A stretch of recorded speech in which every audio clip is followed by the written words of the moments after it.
Hi guys, how are y'all doing? Hey, what's up, everybody? We're at Meriwether Lewis Historical Area, part of the National Park Service. There's a campground, lots of hiking. There is the memorial to Meriwether Lewis and his gravesite, or approximation of his gravesite. We went over and looked at all that yesterday. It's a interesting story if you haven't heard it. It's something to look up, but Meriwether Lewis had went with, he had been part of the commission or the department that Thomas Jefferson created to gave them very specific things to do. They were supposed to find a water route all the way to the Pacific Ocean, and then they were to explore the Louisiana Territory. And of course, he did all those things. They took notes as they went. They recorded wildlife that they saw and took the little samples of leaves and all biological things, botany and flora, fauna, that kind of thing, and recorded them in a bunch of notes. And then when they had finished in their travels, Meriwether ended up back in, I think it was St. Louis, and or maybe not, maybe he went back to Virginia, but he was appointed by Thomas Jefferson, the first governor of the new Louisiana, northern Louisiana territory. And then he took him about a year to take that post for whatever reason. And then he ended up getting out there, and in time, the transition happened from Jefferson to the next president.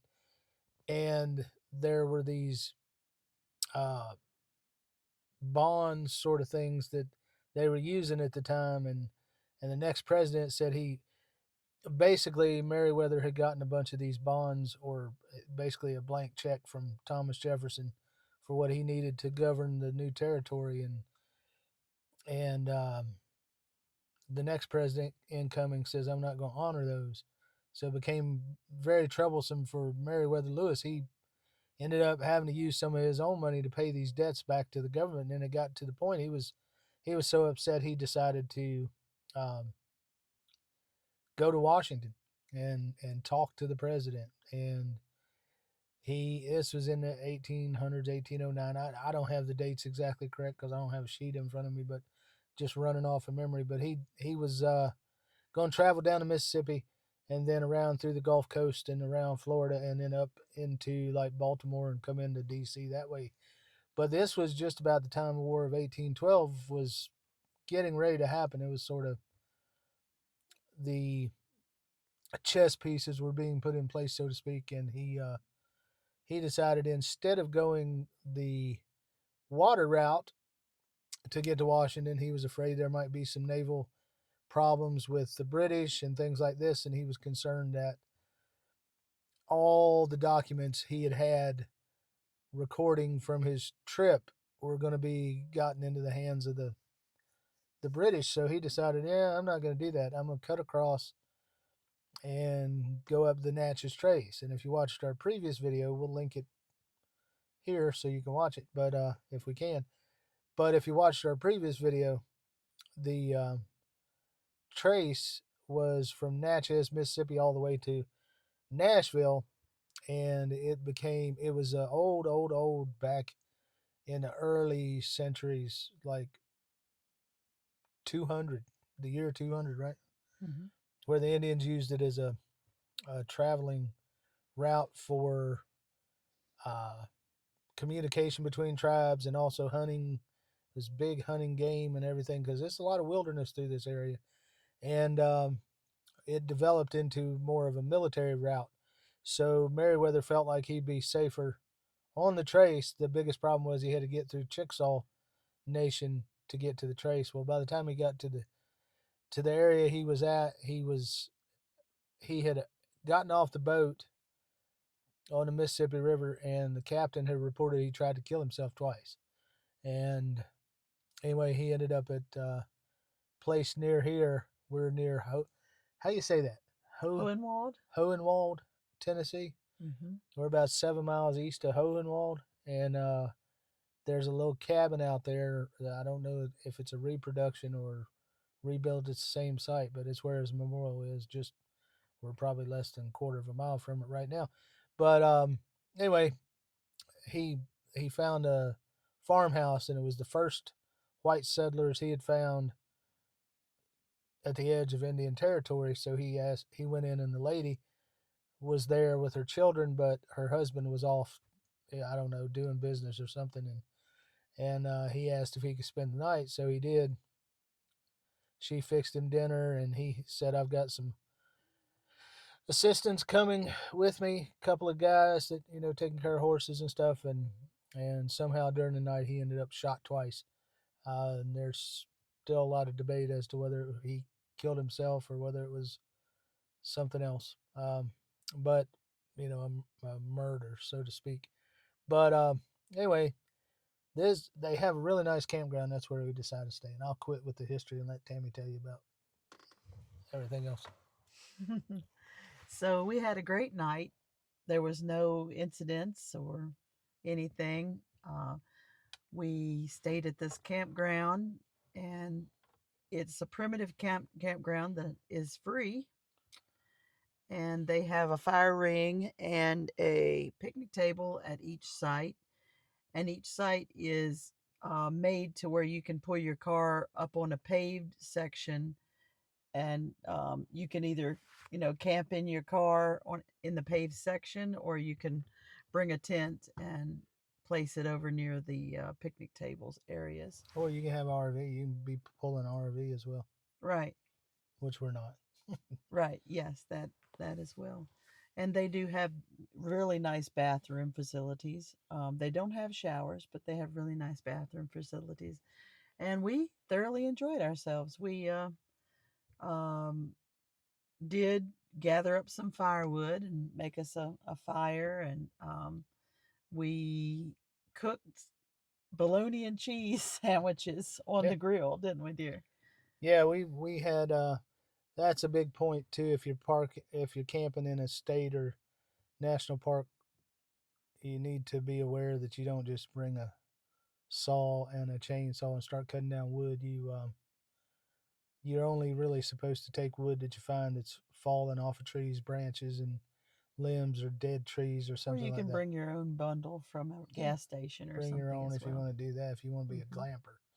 Right. Um, but yeah, we did. We ran to Hohenwald and went to the dollar store, and we bought us a couple little pans that we didn't bring with us, and we found some bologna and cheese and a few other things, and oh, you found those potatoes, those frozen Steak fries. steak fries. They were really good. We put them on a pan and put them over the fire and kind of roasted them for quite a long time until they got slightly crisp.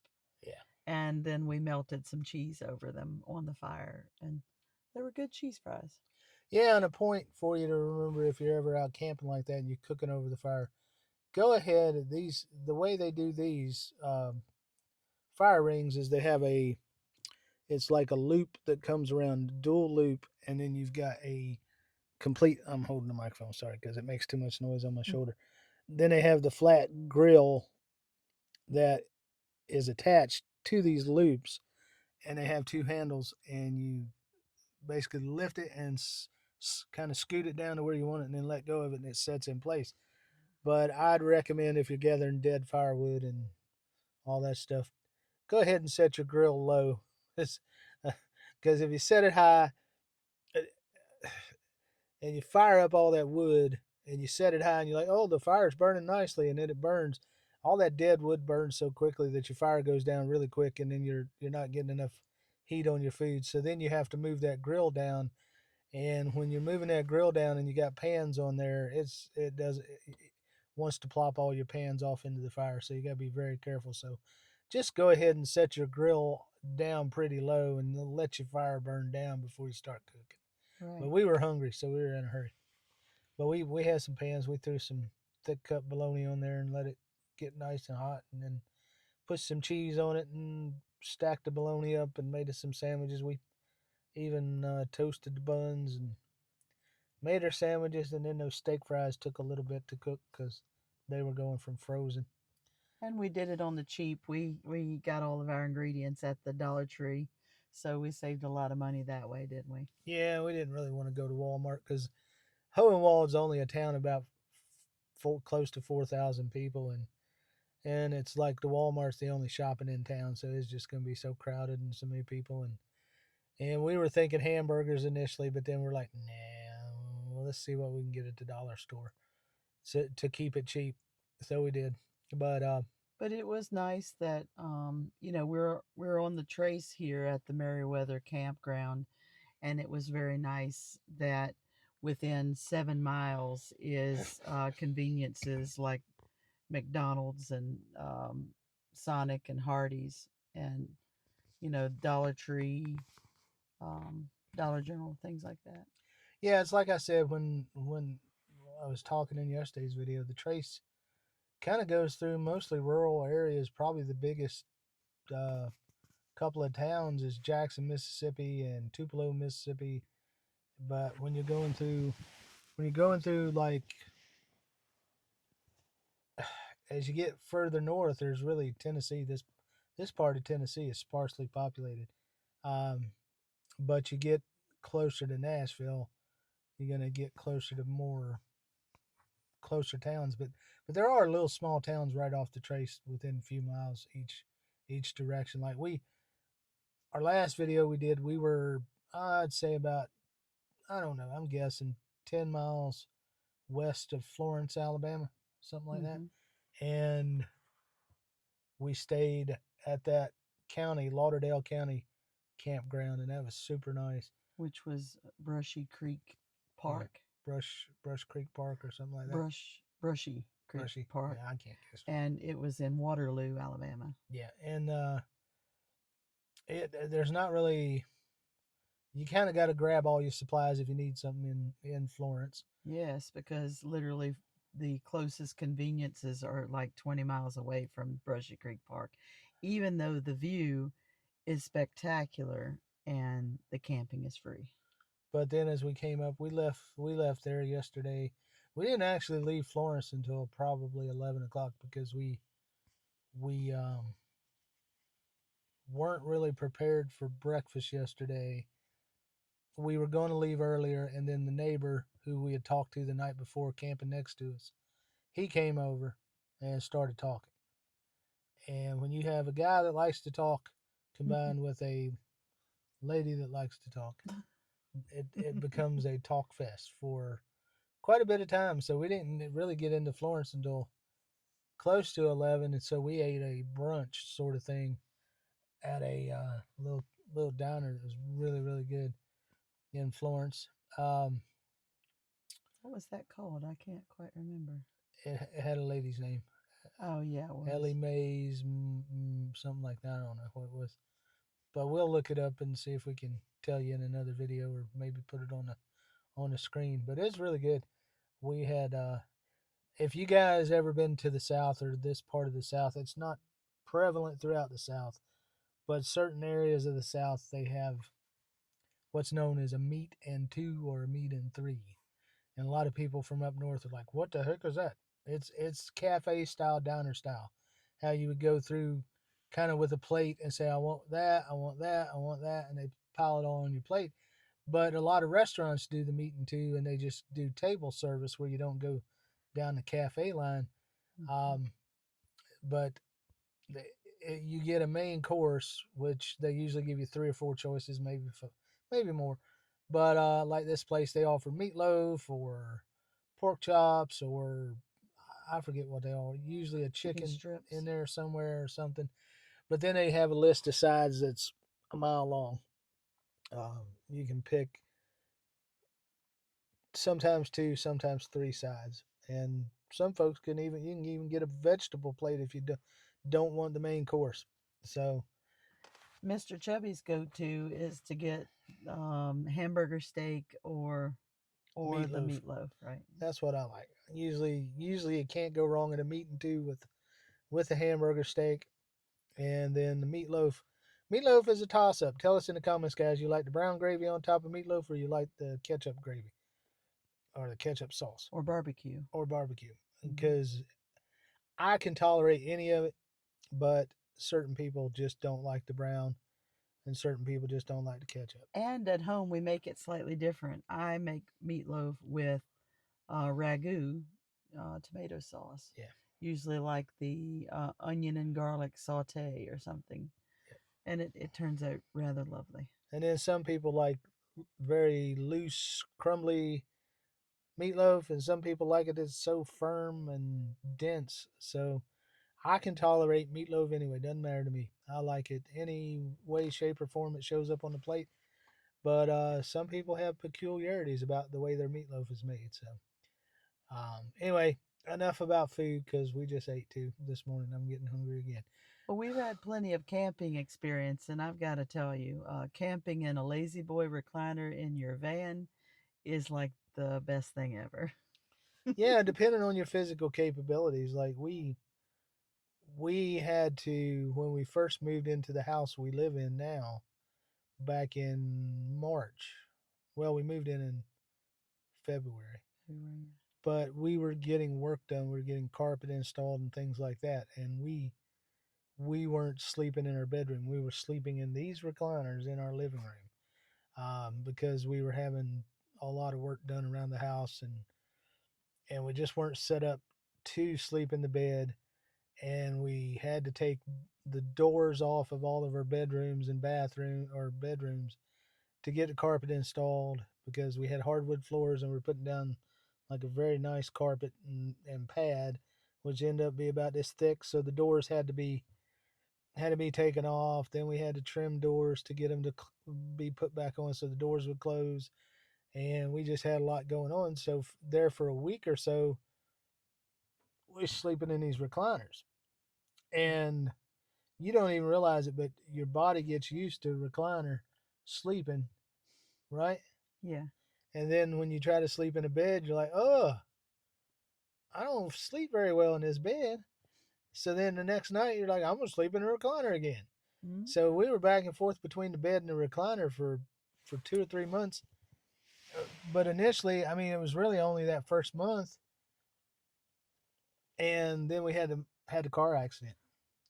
And then a car accident where you're in a lot of pain, that sometimes determines where you sleep Yes, that's for sure. because she couldn't comfortably sleep in the bed for a long time.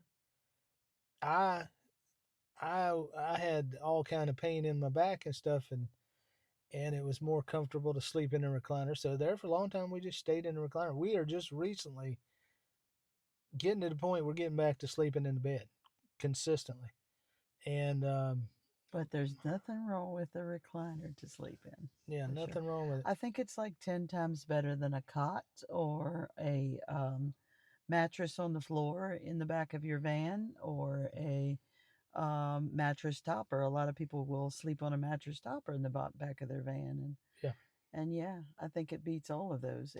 It blows them out of the water for the space savings as well. I mean, we can fit two people comfortably sleep in here, and we have a ton of space in the back, right?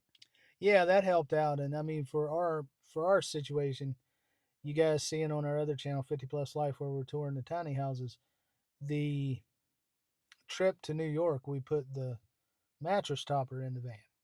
And of course, we had a tag along with us. Our son, he was with us, so we had to have a seat here in the right here where I'm sitting, so he could ride in the van. So we had he was spending the night in a hotel by himself while he was meeting his girlfriend's family and stuff in a different part of the country than we were, but it was close by, about an hour away. But there was a night or so we slept in in in the van on the mattress, and it was just like, it Mm-hmm. wasn't great. The mattress topper. Now we tried to put the big mattress in here, and it was That was an it's ordeal, yeah, wasn't it's it? just not wide enough. Mm-hmm. So Tammy came up with this idea of the recliners, and it's great. I mean, all we have to do, like we said in our other video, move the seats forward. The cab seats, they have to go all the way forward and tilt all the way forward. These set where the normal seats would sit in the van, Mm-hmm. and then as long as they're squished together exactly right, we both can recline at night. lay it back, and these lazy boys will go just about completely flat, and gives you a nice cozy sleep. Other thing about them, these are fabric lazy boys, and it did get pretty cold last night, and being in the fabric keeps you kind of warm It was cozy. with the blanket. Um, Even without the blanket, it was cozy.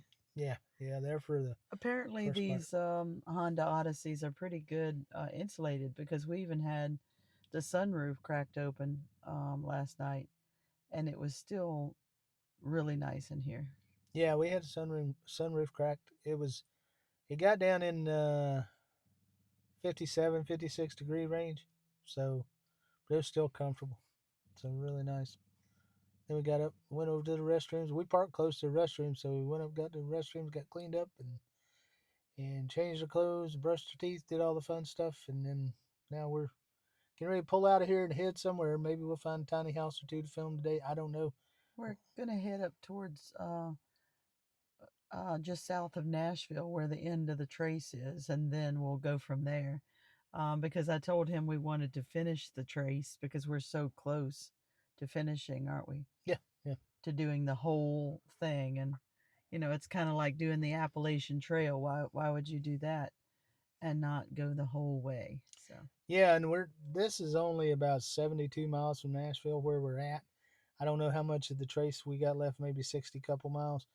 But if you live around Nashville or Franklin or anywhere like that, and you just want to take a day trip, it's a great place. Do a little hiking, do some camping overnight on the weekends if you want to. I'm assuming it does get more busy on the weekends, but during the weekday, I mean, there's I don't know how many campsites. I know there's at least 30 couple in here, and I'd say there's probably only about 10 or 12 people in here I don't know, at the most. but Mr. Chubby and I, we both enjoy camping during the week with less people. We don't like crowded campgrounds. Yeah, and the noise and everything. They do have quiet time from 10 p.m. to 6 a.m. where they request everybody not to be playing loud music or be out making a ruckus or anything like that. So it's very, very quiet, very, very dark. We didn't get to see the stars. I mean, this is all wooded and there's no water around, but we didn't get to see the stars like we did in Florence. But I mean, it's still just nice to be out here peaceful. And this part of Tennessee, you don't have to worry about bears too much. That's mostly in eastern Tennessee is where bears play around, and um, biggest wildlife we've seen so far on the trace has been a lot of deer And squirrels. and squirrels and a snake skin. Oh yeah, we did see a snake skin. Yeah, I haven't seen any snakes yet. Well, yeah, no, we haven't. So anyway, you're hitting that 20 couple minute mark there. It's a long video. Yeah, we better cut it off for right now, and we will talk to you guys later on, maybe this afternoon, in in our time, but in your time, it'll probably be the next day that Yeah, we next post. video or something like that. Hmm. But we'll see you on the next video, guys. Sounds great. Y'all enjoy the rest of your day. Take care.